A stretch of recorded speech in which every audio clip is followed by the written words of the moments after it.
Hier, je leur ai accordé une interview dans laquelle je disais que le FMI me semble prendre de plus en plus des positions politiques. Ça, je l'ai dit depuis au moins 6 mois. Alors, parce que déjà, moi, je les attendais dans un certain nombre de choses. Vous savez qu'ils avaient autorisé au dernier trimestre la possibilité pour le Sénégal d'aller s'endetter sur les marchés internationaux à hauteur de 600 milliards pour juste anticiper la crise politique. Mais moi, j'aimerais bien que le FMI nous dise est-ce que ces 600 milliards avaient été utilisés en partie avant que l'ancien régime quitte, ou bien est-ce que ces 600 milliards se sont déroulés suivant, bien entendu, le canevas de la loi des finances. Par exemple, ça, je les ai interpellés à plusieurs reprises et je n'ai pas eu de réponse.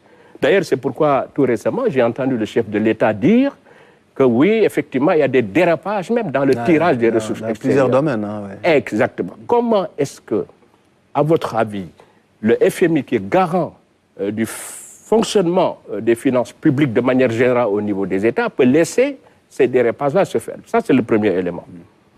Le deuxième élément, c'est que nous avons 2 exonérations qui ont été accordées pour un montant de 230 milliards de francs CFA à deux agences économiques qui sont dans le domaine des mines. Mais là, le FMI demande à ce que l'État revoie ces exonérations ou bien oui, mais à l'époque, le FMI, à mon avis, aurait pu quand même utiliser son entre-gens. Parce qu'ils ont un programme à exécuter. Parce que moi, je vous avais rappelé que je suis un ancien cadre de la BOAD.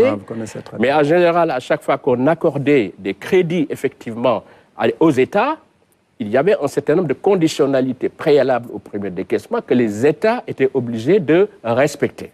Donc, pourquoi le FMI a permis à l'ancien pouvoir, l'ancien gouvernement, de pouvoir accorder ces exonérations, sachant que ça venait, bien entendu, augmenter le déficit budgétaire.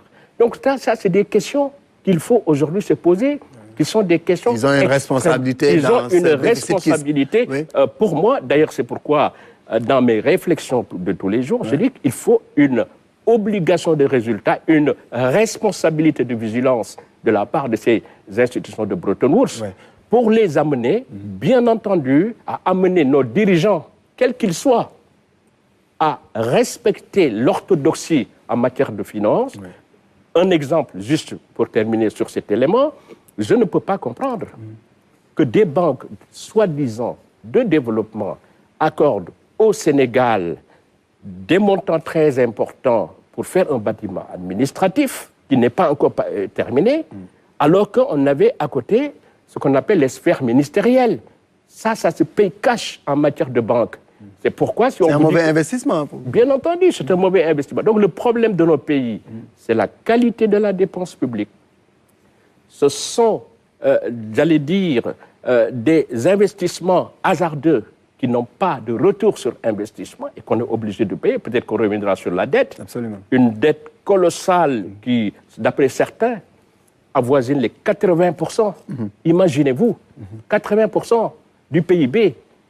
Eh bien, une dette qui aujourd'hui, en matière effectivement d'équilibre au niveau des finances publiques dans beaucoup de pays africains, eh bien, tourne autour de 50% des recettes fiscales. C'est pourquoi je suis l'un des rares économistes à dire qu'aujourd'hui, une restructuration de la dette des pays en développement doit être mise sur la table avec courage. Il faut renégocier la dette, parce que personne ne va en parler.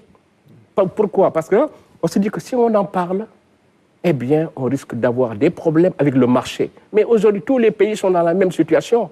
On n'a pas été responsable par le passé dans l'utilisation de notre endettement. Ça nous poursuit.